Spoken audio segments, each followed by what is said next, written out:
So, The Phantom Menace is over, and we find ourselves faced with a new entry in the prequel Saba. I call it a Saba instead of a saga because it makes me want to cry. Attack of the Clones is both better and worse than The Phantom Menace. Whereas The Phantom Menace is consistently terrible from start to finish, this movie actually has its moments. Moments where it is far better than anything we saw in The Phantom Menace, and moments where it is far worse than anything we saw in The Phantom Menace.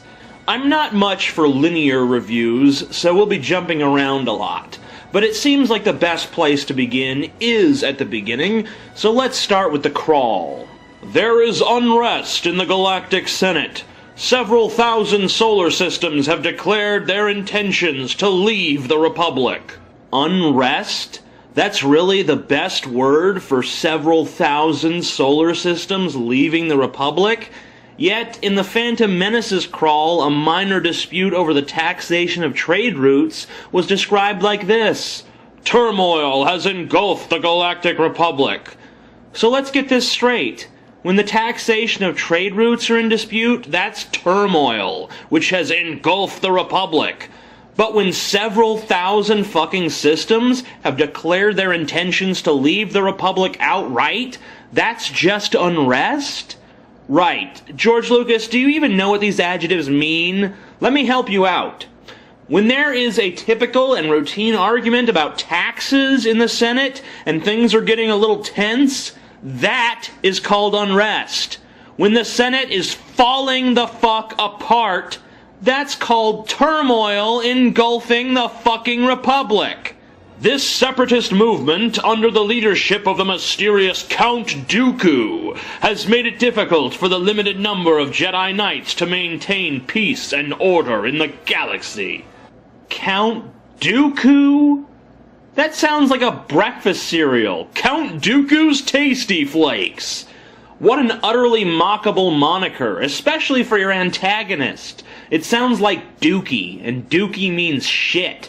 Senator Amidala, the former Queen of Naboo, is returning to the Galactic Senate to vote on the critical issue of creating an army of the Republic to assist the overwhelmed Jedi. Wait, the Republic doesn't already have an army? I'm sorry, I know that this is a culture that exists long ago in a galaxy far, far away and all that, and it's totally unlike our own in many respects, but how does a legislative body not have any army to back up its decisions? Doesn't that sort of make the entire Phantom Menace pointless? How could the Republic have stopped the Trade Federation from blocking supplies to Naboo when they don't even have a unified military force capable of doing so? Would the planetary systems represented by the Senate all have to contribute to any military effort that the Senate decides on? No wonder they can't agree on anything. Okay, so the overall plot of this movie is that the Republic is falling apart and it needs an army. Of course, this collapse is all engineered by Chancellor Palpatine, who already ordered the creation of a clone army 10 years before the events of this film. So it's just another piece of the puzzle of his rise to power. The plot makes a lot more sense this time around. Systems are leaving the Republic, and the reaction of the Senate is to introduce a Republic army to bolster their power and keep the Separatists in line.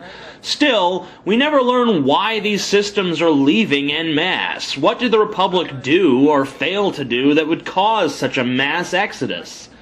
Also, it's a rather thin plot for a 2.5-hour movie.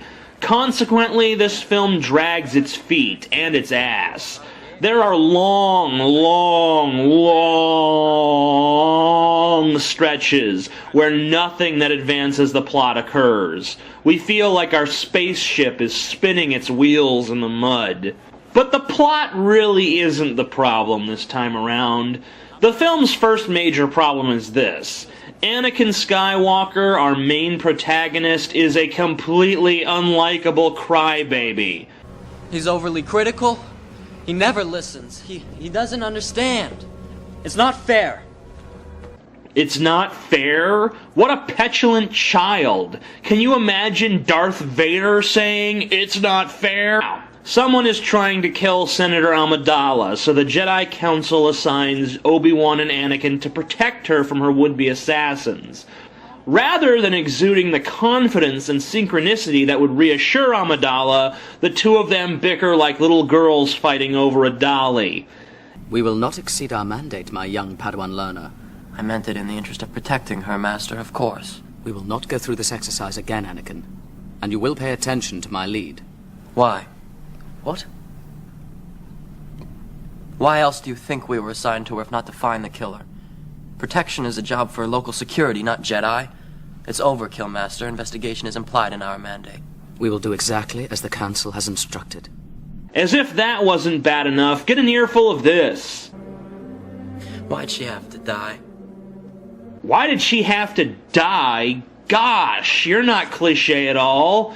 Why don't you toss your arm across your forehead and say, "Woe is me" already? It's about as subtle. What is with this character? When he was a little kid, he was sickeningly saccharine. Now he's unbearably whiny and temperamental, which makes no sense at all considering that Jedi training should have the opposite effect. It gets even worse. Anakin is haunted by dreams of his mother in pain, so he defies the orders of the Jedi Council and returns to Tatooine to find her. There, he finds out that a month earlier she had been kidnapped by Sand People. He goes to the Sand People's encampment just in time to watch his mother die. Then, in a fit of rage, he murders the entire encampment, women and children included.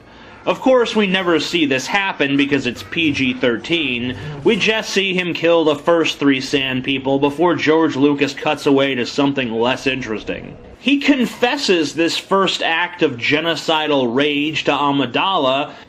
I killed them. I killed them all. He tells her all about how he murdered them, and he hates them. He expresses no remorse, only rage. And not just the men, but the women. And the children, too.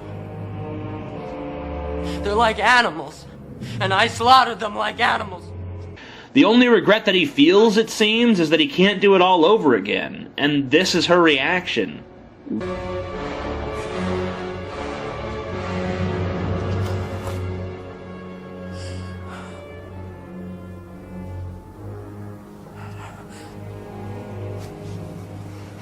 To be angry is to be human. Wow, he just told you he murdered an entire tribe of people, including children, and your reaction amounts to little more than, well, we all have bad days. I'm sorry, Padme, but I believe the correct response is something more akin to, oh my god, you're a monster, get away from me, you horrible, horrible person. So here's where we try to figure out just who the fuck Anakin Skywalker even is. Mom, you say the biggest problem in this universe is nobody helps each other. And I slaughtered them like animals. It's all Obi-Wan's fault. He's jealous. He's holding me back. Is he altruistic? Is he a whiny little bitch? Is he a raging cauldron of emotional instability? He's all of these things. But not because he's so well-developed and complex, just because he's so shoddily and inconsistently written.